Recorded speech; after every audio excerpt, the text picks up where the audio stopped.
Welcome to SVG-TV News for Friday, March 23rd, 2018.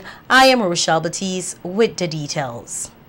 The importance of having a medical marijuana industry that is beneficial to all was emphasized on Thursday by partner of KPMG, Brian Glasgow. Glasgow was speaking on the government's proposal to establish a medical marijuana industry in the country at the First Citizen Investment Services Global Market Outlook and Budget Review Seminar at Grenadine's House. The financial expert said if such a project is to be truly successful, it must be for the benefit of all, not only some.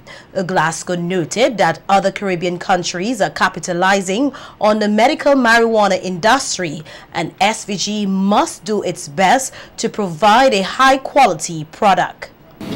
I understand that St. Vincent has some of the best weed in the world. I don't know that personally, but my friends tell me that.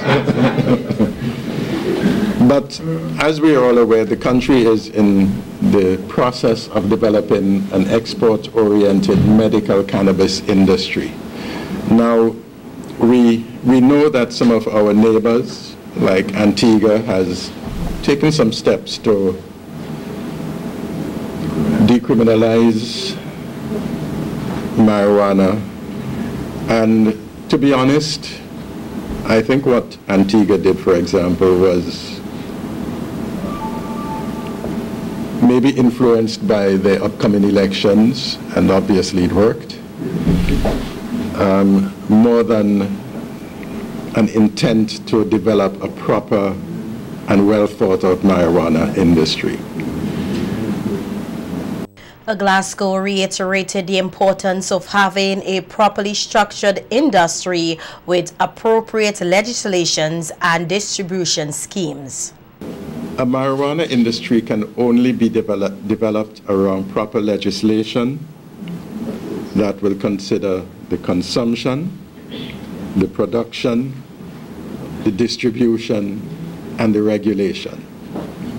Unless you have these four factors, any potential marijuana industry is not going to work. And I think we are all anxiously looking forward to see what the government comes up in terms of proposed legislation. The proposed legislation has to benefit not only the newcomers into the industry, not only the foreign companies that have an interest in medical marijuana, but the poor guys up in the hills who have been doing this for the last 40 years. All of the stakeholders need to be able to benefit. Otherwise, it won't go anywhere. With a 16% increase in cruise arrivals, the country must, however, capitalize more on marketing its tourism product. Head researcher at the First Citizen Investment Services, Vanji Bangu Ramatan, pointed out that the proper marketing of the Argyle International Airport can impact heavily on more arrivals to this country.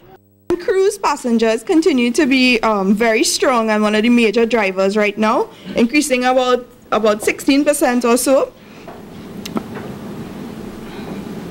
And you can see from the bottom chart the major source markets for the period up to September 2017 would have been the Caribbean and the US. Now we see that arrivals from the UK actually declined sharply during the year, and you know, that's something we really have to look at as well. Now, I mean, and I put encouraging developments for the tourism sector because I think there's a lot of potential here, especially now that we have an international airport. Airlift capacity was added, so we're seeing Air Canada operating out of the airport. Caribbean Airlines would have recently added direct flights to JFK as well. And I think once, you know, the proper marketing is in place and so on, we might see more activity like that for St. Vincent because it has a lot of potential.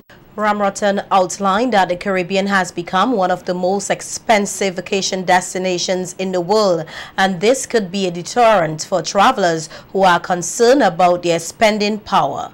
The IMF would have done a study they would have constructed an index. I think it's called A Week at the Beach. So it basically looks at all the costs associated with a vacation. And they would have ranked certain countries on regions. And this is globally. The Caribbean was one of the most expensive regions in the world, right? When it comes to a vacation for 1 week.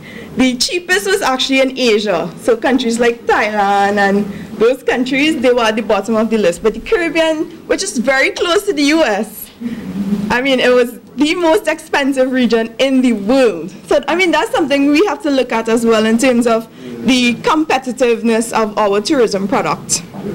In other news, seen as an avenue for this nation to advance in the area of emergency warning systems, the National Emergency Management Organization, NEMO, earlier today launched the CAP mobile app as part of the SVG National Emergency System and Early Warning Checklist. The app is set to be used by disaster officers across the region and is expected to be very effective in alerting the public of an impending hazard or threat. Nikita Tony tells us more about this app in this report. Cognizant of the fact that planning must be done even before the threat of an emergency, the National Emergency Management Organization NEMO earlier today, Friday, March 23rd, officially launched the SVG National Emergency Warning System and Early Warning Checklist. Speaking at the launching ceremony, Acting Deputy Director of NEMO, Halder Peters, noted that the launch of the app is a very important step in securing lives and property in the event of an impending disaster. It was funded by the United Nations Development Program, UNDP, with support from ECHO, which is the European Union Civil Protection and Humanitarian Aid. CAP system has also the capacity for mass email notification. And as another platform, in 2017, the National Emergency Management Organization, with the help of the Information Technology Service Division, the ITSD, also upgraded its website. So now we can also send out information via the website. Peters also noted that work is on the way to have the National Early Warning System reviewed through the Early Warning Checklist. NEMO will also collaborate with the UNDP, the International Federation for Red Cross, the IFRC, the PECO, and the Caribbean Disaster Emergency Management Agency, CDEMA, to review our national early warning system through the administering of a checklist to identify gaps and ways of providing alerts at the national and community level. Technical coordinator in the Climate Change and Disaster Risk Resilience Unit within the UNDP, Marlon Clark, outlined the benefits of the Common Alerting Protocol or CAP mobile app. UNDP focused on CAP-based early warning systems, noting that a single alert can trigger multiple warning devices, therefore increasing the likelihood that the message will be reached. CAP provides the capability to include graphics and maps, as well as to include alerts in multiple languages. And finally, it allows incorporation of text and audio, therefore better serving the needs of the hearing and visually impaired. While gaps remain, St. Vincent and the Grenadines is in a much better position to prepare and alert its population.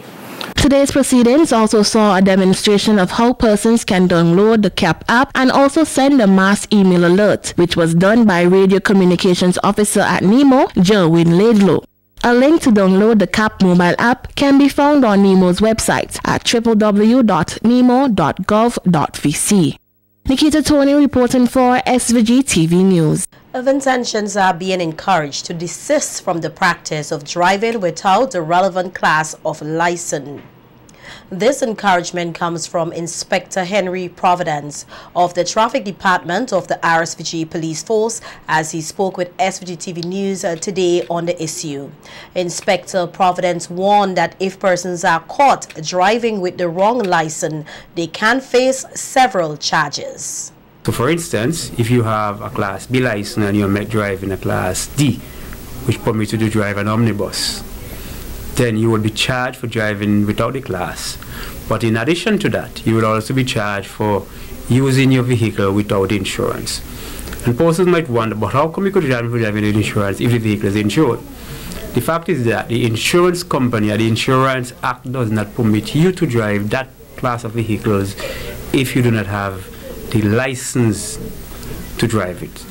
So once you are caught driving, as I said, outside of your class, you'll be charged for using the vehicle without an insurance, even if the vehicle is insured, because that class of license that you have does not permit you to be driving that vehicle. So you'll be charged for using the vehicle without insurance.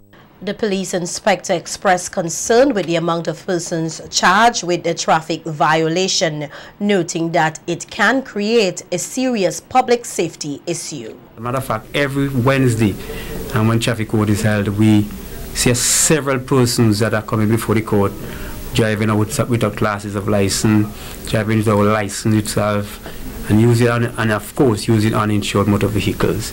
So we want to ask persons to desist from this practice. It's a very dangerous practice. We know the consequences of you using a vehicle without insurance. If someone is injured as a result of an accident, what could happen? So we want persons to desist from doing that. In addition to that, it's a very hefty fine in the court as well. We recognize these are very difficult times and you do not have monies to be putting away in the court or train away in the court and so forth. So we want to ask persons to be very, to do what they're supposed to do in general and hold. If persons also are caught or charged for using vehicle without insurance, it's a very hefty penalty where you can also lose your license for up to a year. And the Act permit that. The court can suspend you for a period of 12 months if you are convicted of driving your vehicle without insurance. The veteran police officer took the opportunity to give some insight into the procedures persons must fulfill if they wish to attain an additional class of license. If you intend to hold an additional license, for instance, if you intend to hold a Class C license, just a C, you'll have to be at least 19 years of age. Right? So once you're 19 and you have a Class B license for over a period of 6 months, you can obtain a Class C license. And in the same instance for an omnibus, but what is different in this case for an omnibus is that you have to be at the age of 25. So persons will have to go through a period of testing. First and foremost, you'll have to do a written exam here at the traffic department. Once you pass that written exam, you can make an appointment right here at the traffic department again, where you will go on the road with an examiner. And once the examiner is satisfied that you are competent to drive that class of vehicle for which you have applied, then he will issue you with what we call a certificate of competence. You will take that certificate of competence to the Inland Revenue Department, and once it's added to your license, there you can go ahead and drive the class for which you are now tested. Residents on the Grenadine island of Mairo now said to have the required capacity to collect an additional 50,000 gallons of drinking water due to a water project spearheaded under the United Nations Development Program, the UNDP. That's according to UNDP Representative Ruthven Harper as he delivered remarks at a software handing over ceremony at the Central Water and Sewage Authority in commemoration of World Water Day yesterday. The 5-year license software suite was handed over to the Water Resource Management Unit at the CWSA and is expected to aid in data collection and management, especially climate change data. At the ceremony, Harper provided an update of the water project in Mairo. And Mr. Valentine in our water project, which is located in the island of Mairo, where we are looking to do an increase of approximately 70,000 gallons. That project is composed of 2 phases. The first one is where we have distributed 51,000 gallon tanks to the residents. That was finished, that was completed last month. And our next phase, which will begin very shortly, is the installation of a 10,000 gallon supplementary cistern at the church, and also the repair of the school cistern. It's another thing. The UNDP representative said his organization has and will continue to partner with the CWSA as a means of promoting climate change awareness. What you see the CWSA is doing also now, we also, within the ministries, we are promoting water harvesting, where we are looking to wean farmers away from using potable water from the CWSA into water harvesting. So we will be distributing 65 water tanks and 6 sets of solar water pumps, solar panels, etc., to both animal farmers, livestock farmers, and to 3 secondary schools. Repair of the Langley Park irrigation system. I think that diagram will have come also from CWSA. And today, March 23rd, 2018, marks the end of a week of activities held by the Central Water and Sewerage Authority, the CWSA, in commemoration of the 2018 World Water Day celebrations, which was observed on Thursday, March 22nd. Delivering an address on World Water Day, General Manager of the CWSA, Garth Saunders, said his organization will continue to ensure the efficient and high quality of water production here in SVG. He also took the opportunity to outline the significance of this year's World Water Day theme, Nature for Water. The real challenge for our vulnerable nations lies with trying to reduce the incidence and effect of floods, droughts, and water pollution by utilizing the solutions we already find in nature. Nature-based solutions have the potential to solve many of our water challenges. The world is presently challenged to do much more with green infrastructure and to harmonize it with grey infrastructure wherever possible. In St. Vincent and the Grenadines, we have had a rich history of green solutions in water supply, resulting in one of the smallest carbon footprints per capita in the world. Rainwater harvesting in the Grenadines and water supply from source to consumer purely by gravity, totally obviating the need for electricity consumption.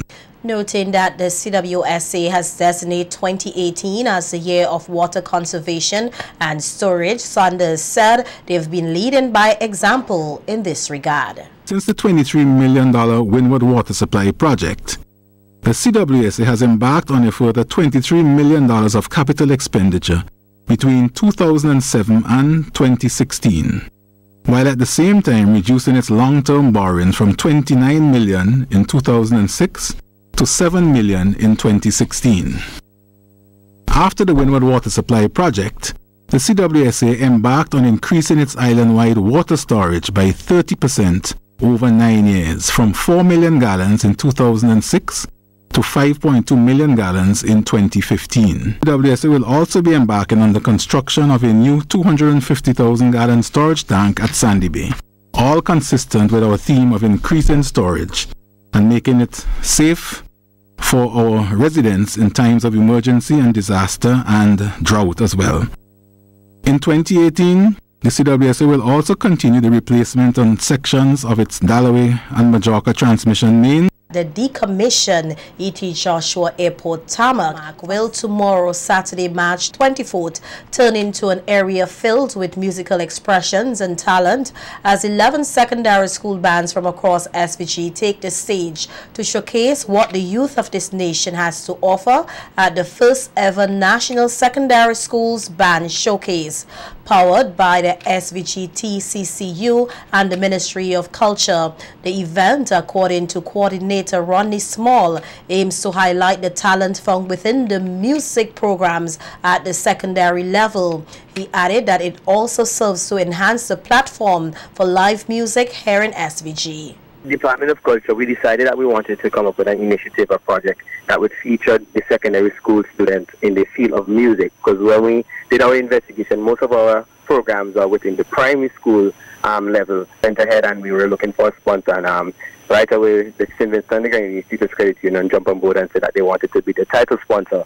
So now they're actually the title sponsor for 4 years, because there's a memorandum of understanding in place for a 4-year period. Outside of that, we realized that we had a big falling off on live musicians, live bands in St. Vincent. So we saw it fit to create something that we could really encourage more live music playing, and a better place to start is within the schools. thanking all sponsors, teachers, students, and other supporters for their willingness and efforts in making tomorrow's event a reality. A small urged the entire public to come out and experience the grand showcase, which is free of cost. Very pleased with the support that we've been getting thus far. Persons have been calling, persons have been passing by, persons have been donating. So I mean, it's really a good feeling. And tomorrow, the international public can expect a very good production, not just from the musicians, but in terms of the layout and the setup and all that we have in store for everyone. We are in for a treat because I've been doing a lot of groundwork looking at these different rehearsals from the different school bands.